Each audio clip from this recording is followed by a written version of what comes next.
So hello guys, welcome back to my channel. So guys, finally C intermediate सितंबर 25 का जो exam है वो ख़त्म हो चुका है। So guys, in this video I am going to share about my experience of C intermediate exam. See ये मेरा सी इंटरमीडिएट का जो एग्ज़ाम था वो मेरा फर्स्ट अटेम्प्ट था सितंबर का, और इसमें मैंने ग्रुप 1 दिया था। तो बेसिकली मैं जो है एक्सपीरियंस अपना शेयर करूँगा और मेरा एग्ज़ाम्स कैसा गया जो है इन पेपर का, वो मैं आपको बताऊँगा कि कैसा गया है, ठीक है? तो चलो विदाउट एनी टाइम वेस्टेज हम लोग शुरू से स्टार्ट करते हैं। तो जैसा कि हमारा सी इंटरमीडिएट का एग्ज़ाम है, उसमें 3 सब्जेक्ट होता है ग्रुप 1 में, एडवांस अकाउंटिंग, फिर लॉ, फिर टैक्सेशन।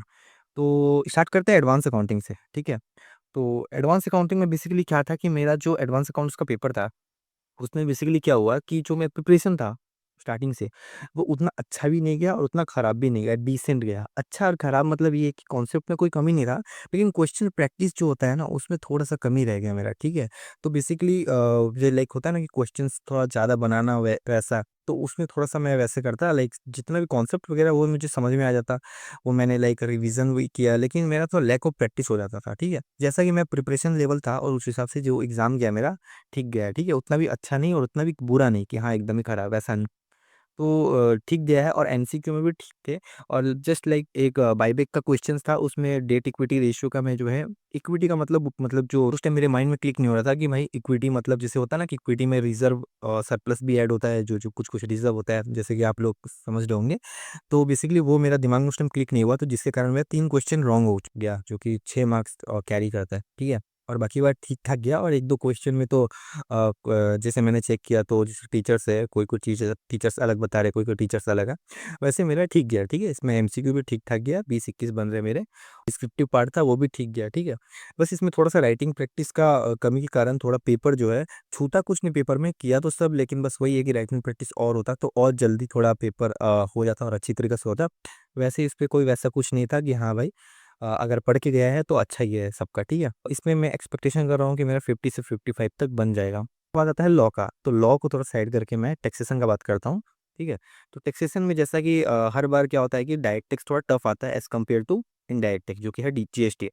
लेकिन इस बार क्या हुआ था, थोड़ा अपोज़िट हो चुका था, जो कि थोड़ा GST as compare to DT थोड़ा-सा जो है हाई लेवल का आया था as compare to DT DT. तो जैसा कि मेरा क्या था कि मेरा पहले से था कि अगर पेपर आएगा तो सबसे पहले मेरे को डीटी ही पोर्शन को पहले कंप्लीट करना है, और जो डीटी है टफ आए या ईज़ी आए, मेरे को डीटी ही करना है, ठीक है?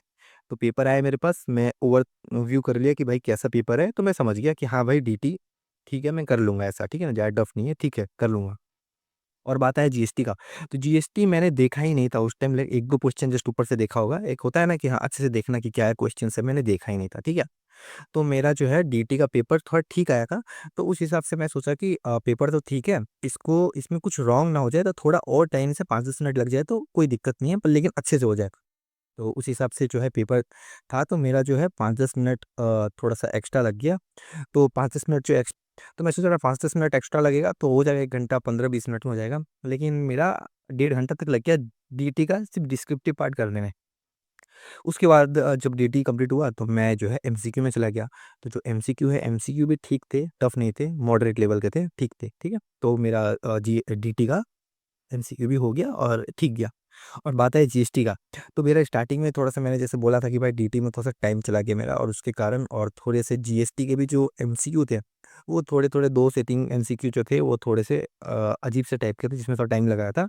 तो उसके कारण मेरे जो जीएसटी का एमसीक्यू है उतना अच्छा नहीं गया, ठीक है? और डीटी का गया, ठीक-ठाक गया डीटी का, ठीक है?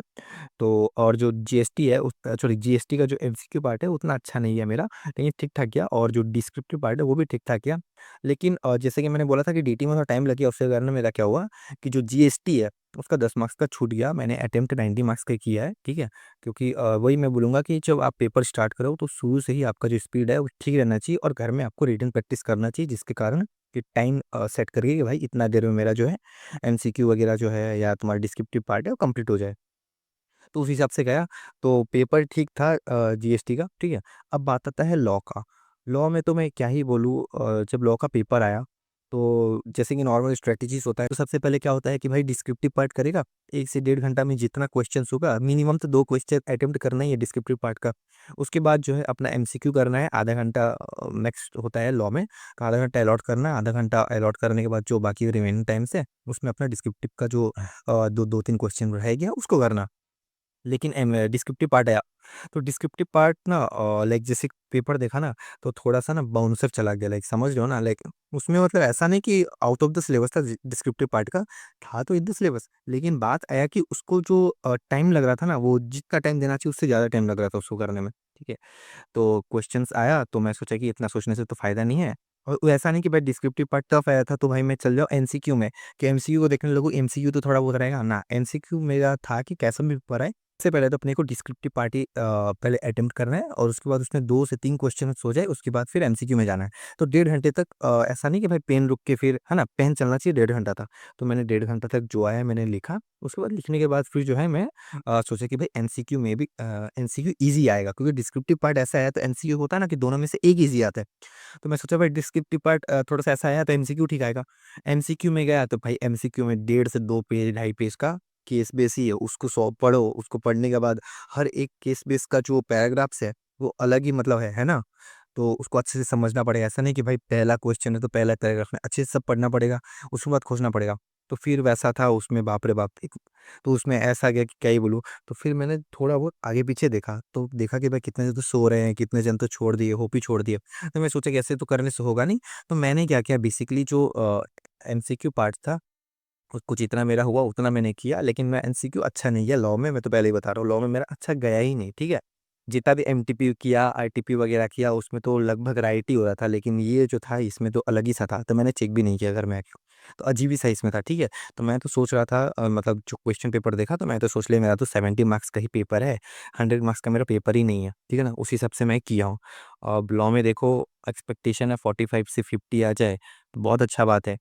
और बस ऐसा ही एक्सपीरियंस था, ऐसा तो पेपर ठीक गया था, और सब में से सबसे अच्छा पेपर मेरा टैक्स का गया था। लेकिन मैं सोचा कि ना अगर 50 से 55 भी आ जाता है, एग्रीगेट भी मैच हो जाएगा और आपका जो है आराम से क्लियर भी हो जाएगा। लेकिन ये जो लॉ का पेपर थोड़ा 19-20 गया है ना, तो इसमें से 100% में मतलब 50% से भी ज़्यादा मैं नहीं बोल सकता कि भाई 60-70% पास हो जाऊँगा, मैं 50% में अटका हुआ हूँ, क्योंकि लॉ का पेपर ऐसा गया।